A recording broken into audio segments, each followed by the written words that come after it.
Good morning, guys. Thanks for coming out today.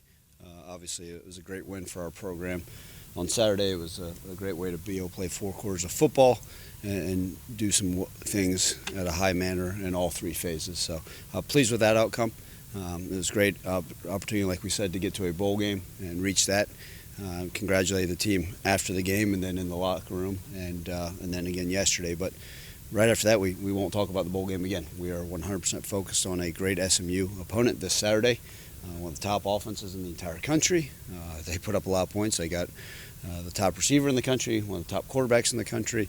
They do a lot of great things. Veteran team that's had a lot of success. And then obviously their defense coordinator was a guy named Scott Simons, who actually was on our coaching staff here as a linebacker coach. So got to be prepared for everything from us changing our signals to them having a good understanding of what we try to do offensively. So a lot at stake this Saturday. Excited for a great week of preparation as we move forward.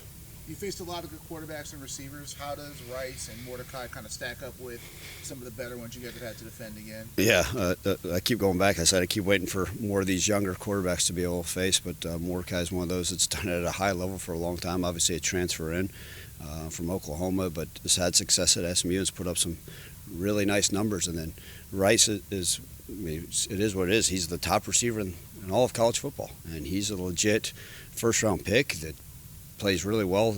I don't see any deficiencies in his game. So this will be the best quarterback-wide receiver combo. Plus, they got a bunch of other weapons. They're still running the ball really well, averaging over 5 yards a carry. Their offensive line is playing really well. Their tight ends. I mean, so there's not a whole lot of weaknesses in their offense. But then you add 2 guys that are playing at all-American level. It can give you some concerns. Does it make it fun? I guess fun isn't the word, but does it make it a good challenge to kind of prepare for an offense that can do so much, like you mentioned? No, I wish they didn't do as much. So yeah, it's fun.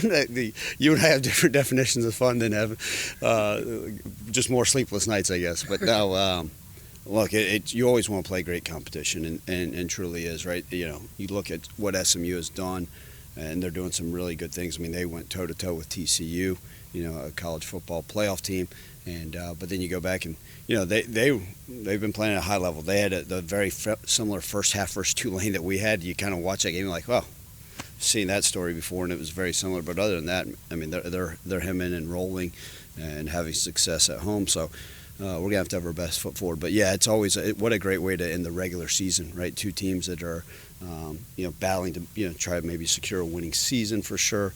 And just we know that it's been a rivalry, the last few games, going back to game day and then just kind of the back and forth.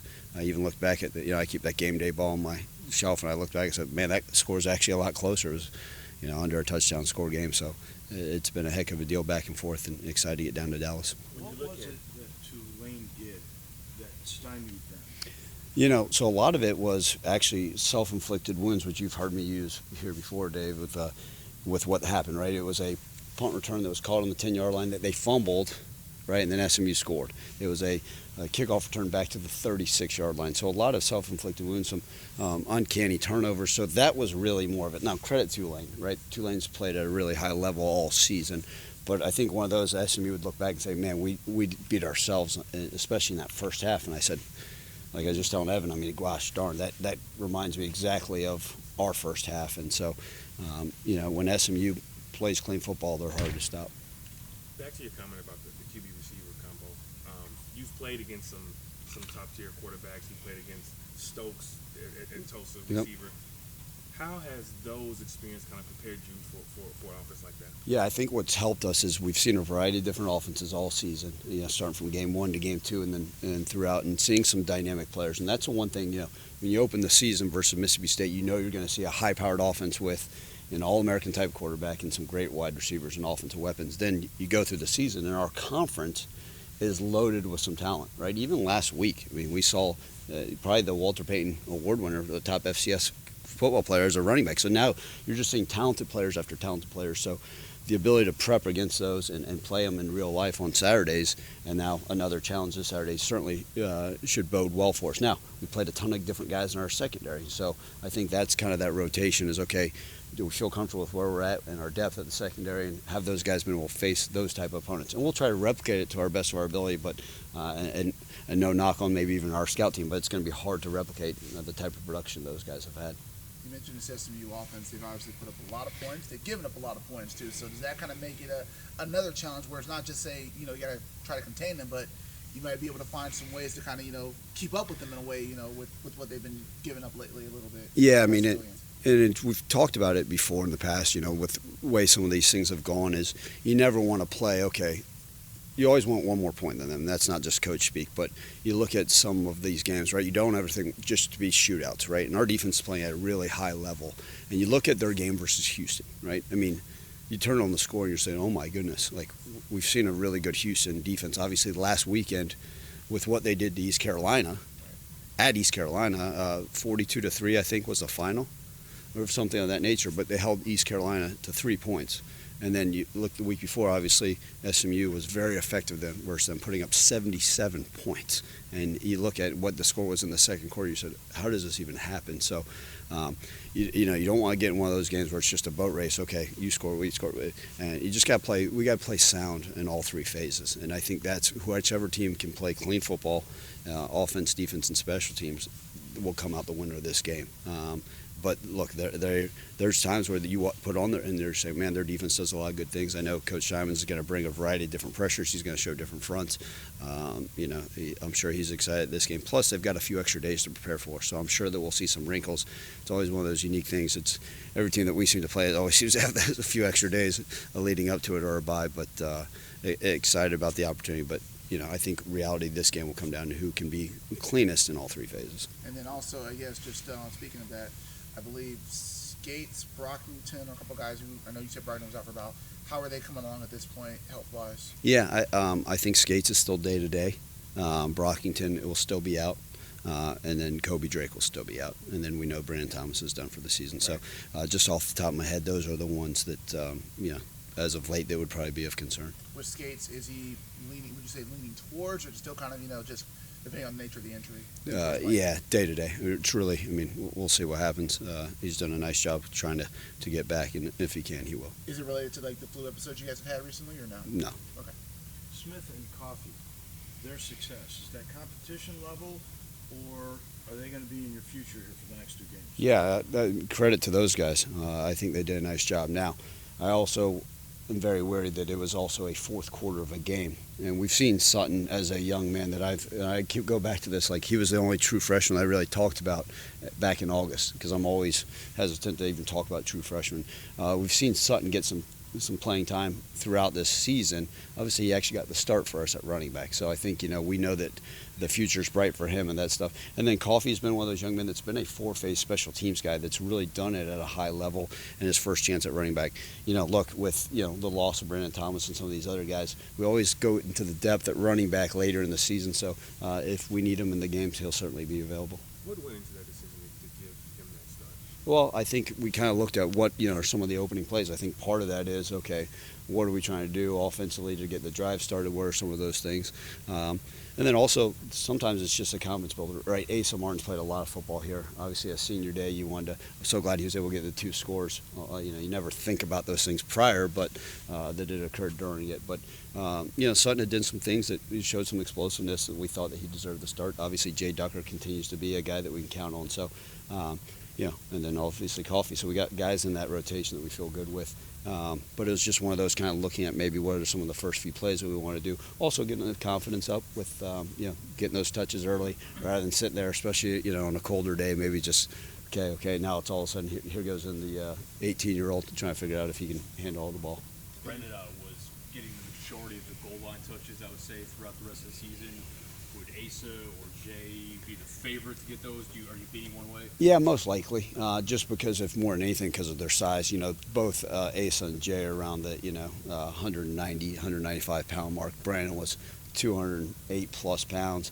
And then so you look at it, and Sutton will eventually put on the good weight. I'd like to give him some of mine, but. Right now with him being a true freshman, I'm not sure how much we'll use him truly on the goal line. But, yeah, I think as we get closer to, short yards and goal line type situations, two of those guys, especially that have had experience, doing it, probably better off. You mentioned SMU coming in with, playing for the guarantee of a winning season. You guys are in that similar position. Have you had that locker room talk about just what that guarantee of a winning season means heading into this week? Frank, and maybe I don't do a good enough job, or maybe it's just my philosophy on those things. It's no different when we talk about, okay, hey, this is homecoming, or this is senior night, or this is for a bowl, because the focus 100% has to be exactly what occurs in between those white lines for 4 hours, right? For 60 minutes of playing, and I think our guys truly understand what's at stake. I mean, I don't need to harp on it. It's just like when we were losing. Hey, do you talk to them about the losing streak? No, because they know, right? They're fully understanding and aware, and our guys don't need. I don't ever look out there and say, man, our guys are not motivated or inspired. Now, if we go out there Tuesday's practice, tomorrow's practice, and we're just hemming and hawing and going through the motions, yes, maybe there needs to be some type of other inspiration, and mentioning that may be. But I think in their heart of hearts, they understand how important it is. Plus, it's a huge game. It's another conference game. It's the next one, so I think they'll be dialed in and ready. What comes to mind for you when you think of the SMU rivalry? Yeah, it's one of those. You think about the growth of their program with what they've been able to do. They're one of those teams that has been on the really rising and done a nice job. With Coach Dykes there, and now with the change in coaching staff as well, and they've just done a really nice job with what they've done. And you go back and I always remember the college game day, and I think part of that was you could see them improving every year that I've been at Memphis, and now they're at the forefront of the NIL stuff. They don't hide from it. They come out and say, we're going to pay our players a lot of money, and this is what we're going to do. And so you think about, okay, this is going to be one of those traditional rivalries that as the conference changes, that will hang on for a long time, and it's exciting. They've got a historic program, and with their past history, but it's just one of those that we're excited. A lot of these games have been close ones, and I expect nothing different this Saturday. Obviously, if you guys win this week, it'll be one more than last year. I know you say it's not a goal, you think about it, but just for the program, just kind of do you feel like if you guys take care of business, it would kind of be a nice note to end on before going into the bowl game? Yeah, I think there's always, you always talk about momentum going into as the season ends, right? Ending, even my first year, right, winning the first bowl game for a while. I think that gave us some momentum, and it's always that positive feeling. And we're in a different world in college football, right, with the portal and all these other things, and the way recruiting is, that it's always, anytime you can end the regular season on a positive note, I think it's a, for lack of a better term, it's a great feeling. And so, last year we didn't get to play a bowl game. In fact, you go back and finishing up my third regular season as a head coach, we've never been able to have a complete season, right? First year, COVID, 8-3. Then a bowl game canceled on us 23 hours before kickoff. And, we hope that we get to play a complete season this year. But this one will certainly make you feel like, okay, there's a nice ending to a regular season. And now let's see what we can do in a bowl game. And you mentioned SMU, with the NIL stuff. I'm just curious, like for you, how do you handle those discussions now? Obviously, we saw what Laird Beach said this week, but just how do you handle those discussions with, are you involved with them with Laird and some of those discussions about NIL and maybe what Memphis can keep doing with that? Yeah, and so credit to our president and our athletic administration. They've been phenomenal in discussing, right, what we want this thing to look like, how we can assist. Obviously, there's certain rules and there's certain things with the collective. Obviously, we can now openly discuss it, but we can't truly be involved with it. Right. And so credit to them. They've done a nice job of including me on all these discussions, which I think is important. Obviously, we have the majority of the student athletes within our program, when you look throughout as far as percentage-wise. So they've done a nice job with it. The discussions with the players, that's something I can't have. That's just kind of on their own. But we're going to do everything in our power to make it a great situation for our student athletes. And I know our administration is working hard to get the word out about NIL to our fans and to our donors and to our boosters, because it is very important to the future of our program. And I was going to say, just on that note, like how involved are you with those discussions on getting people involved, speaking to people about that? Because like you said, it can be discussed now from a understanding perspective. How involved are you with those discussions with boosters and helping them understand what NIL can be for the importance of this program? Yeah, in the off season, those are discussions. I've been very fortunate over the years to make some great friendships with people that have been so supportive of this program. So those discussions have occurred, right? Maybe at a lunch or a dinner. Now during the season, I'm going to my little shell and I don't have those talks, but I think it's more than anything just the education, because it is so new, and so many people say, hey, Coach, tell us, what is this? And is this something that we need to be a part of? And just having those open dialogue about what it is and the importance of it. And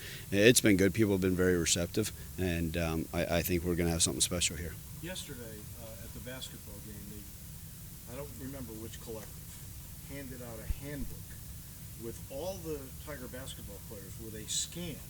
We tried it. You can scan, and it lists what the player is charging per thing. Would football do something like that? Yeah, that's interesting. So I can't be directly involved with that, but that's a great idea. It's something that I will certainly recommend. I don't know what is occurring up in the stands other than sometimes I see the T-shirt cannon going off and the kiss cam. I try to avoid that at all costs. But other than that, I don't. I know that the collective is doing everything in their power. I just don't know what the exact details may be occurring at our game. But yeah, it's a great idea, and I'm glad they're able to do it for basketball. Coach, just 1 second. We did do that. Yes. Great, perfect. Yes. There you go. Passed So, it out during one of the games. Yeah. awesome. Yeah. I love it. Thank you. So that shows you how. So yes, it has been done for football, and I'm glad. And they look. Everybody's been fantastic about it, and you know our players also understand what they can do to continue to market themselves. But the university, as involved as they can be in our administration, have been absolutely phenomenal. Is there like real restrictions on what the coaches can and can't do when it comes to NIL? Absolutely. Is there a gray area? I'm sure. We don't even get close to that with compliance reasons, but we're able to have open discussions with boosters and people, hey, this is what NIL is, and educate them, but then an actual, the dialogue of the transactional, none of that goes our way. You hear about some other things that are other places, but that's neither here nor there. We're going to do it by the rules here and be very clear with what our defined roles are as coaches. Is there anything to prevent you from going directly to the boosters and saying, hey, look, you make your own personal play. We need this. We need that. I think you can tell them the importance of what NIL can do for our football program. We're not talking individuals, but just saying, hey, our young men would love to have your support. There's a variety of different ways they can do it. Obviously, we do have a great collective. The 901 Fund has done a phenomenal job, and that's going to continue to grow. But that's, all we can do is continue to encourage people to give to that, and I think it'll make a huge difference and impact in our student athletes. With that, I mean, kind of going back with Larry said on Friday, do you feel like there's more that you can do to kind of like ask them, or is that something you either do after the season or is it before the season? How do you try to like ask, ask donors about that? Because again, it is kind of, that time where people are wondering what it's about, and how do you kind of approach donors with that Yeah, concern? it's new. So anything that's new is, the first and foremost part of it's the education aspect. And like I said, obviously the university and the collective have done a nice job of continuing education with that. But then after the season, when time allows, right, it's, I'll be pretty darn busy up until probably February 5th. And then even then it's nonstop. But then at those times when I'll be able to get out in front of some of these boosters and have some of these discussions, just continue education about what this is and how important it is. And I think that's more than anything, because some people say, okay, hey, where does the money need to go to? Does it need to go to, do you need an upgrade on the turf field, or are we better off giving the money to the NIL? And so those discussions, ones that you sit down and have, just like you would with anything. When someone says, hey, do you need new computers for the coaches' offices? And, if we do, great, and maybe that's something that's, directly in our football budget, or maybe that's something we need to ask a booster about. But when you have, Larry sending out emails the way he did, just kind of putting on Front Street that Memphis is doing what they can, how do you think that helps in terms of recruiting, if I'm a high school kid seeing that this university is trying to have all those opportunities? Yeah, I mean, look, credit to Laird and our athletic administration for being so forthright with it and saying, hey, this is the reality of it. And I appreciate that, because we're not hiding behind this thing saying, okay, this is nothing we want to get involved with. We're saying, hey, this is our athletic director being forefront and saying, this is something we need to get done. I think that's huge. I think that, if I'm a current student athlete at the University of Memphis, I see that the athletic director is out there putting his name out there saying, this is something we need for our current people. This is what helps us. I think that's huge. And then if I'm a recruit saying, man, okay, that's a place I want to go because they actually truly mean it and they're doing everything in their power to try to assist those. Do you share that same sentiment that Laird had? Absolutely. About the importance of it? Absolutely. In that sense? Absolutely. Laird and I have been, very tight-knit on a shared vision on a lot of things, and I'm 100% supportive of his ideas and beliefs on that, and we've had those discussions, and I think it was a phenomenal deal that we did.